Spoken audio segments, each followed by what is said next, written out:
प्रधानमंत्री मोदी ने आज देश को संबोधित किया और बड़ा निराशा हुई सुन करके कि एक भी सवालों का जवाब नहीं दिया गया, न कोई दिशा दी गई। शुरुआत इनको करना चाहिए था सीज फायर से। सीज फायर के बाद ही तो आज देश को संबोधित करने आए थे।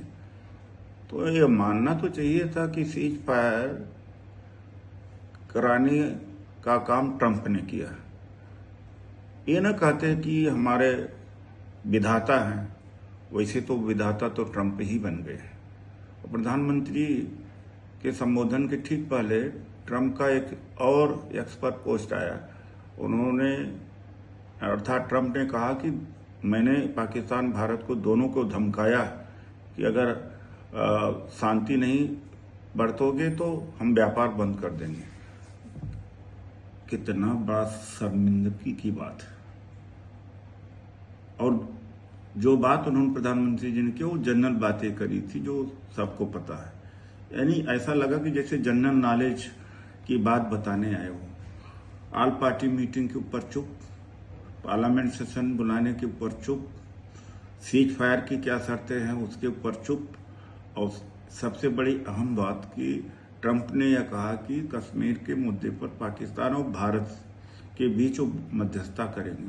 अरे आप नकार सकते थे, इतने कायर हैं आप। श्रीमती इंदिरा गांधी अमेरिका की धरती पर निक्सन को मुंहतोड़ जवाब देके आई। आप यहाँ क्यों डरे हुए भाई? यहाँ कौन अमेरिका उठा ले जा रहा है आपको? और जिस तरह से पूरे दुनिया में घूमा इन्होंने, 77 देशों में अरबों रुपया बर्बाद कर दिया। एक देश एक ट्वीट भी नहीं किया हमारे पक्ष में। पाकिस्तान के पक्ष में चाइना खड़ा हो गया, सब टर्की खड़ा हुआ, अजरबैजान खड़ा हुआ, रूस तक नहीं किया। ये कौन सी फॉरेन पॉलिसी है भाई? क्यों जाते हो विदेश में? वाहवाही करने के लिए जाते हो? विदेश मंत्री किस बात का? और इनके भाषण में कोई भविष्य का रूपरेखा नहीं थी। और कहा कि हमने आतंकवाद का सफाया कर दिया। अरे भाई, जो 4 लोग आतंकवादी पहलगाम में आए थे 300 किलोमीटर चल करके, और 300 किलोमीटर चल करके वापस भी गए होंगे, पकड़े तो गए नहीं, जमीन खा गई कि आसमान निकल गया। आप कैसे कह दे रहे हैं? और सबसे बड़ी दुख की बात है कि दुनिया के पैमाने पर पाकिस्तान को अपने बराबर खड़ा कर दिया। अमेरिका का हस्तक्षेप, अमेरिका का धमकाना, अमेरिका के द्वारा युद्ध विराम या कॉन्फ्लिक्ट विराम की घोषणा करने का मतलब क्या है कि हमारा विधाता हो गया। ऐसा कायर प्रधानमंत्री हम भारत को न मिला है, शायद मिलेगा भी नहीं। ये भाषण वीर हैं, चुनाव तो लड़ सकते हैं लेकिन युद्ध नहीं लड़ सकते, देश नहीं संभाल सकते।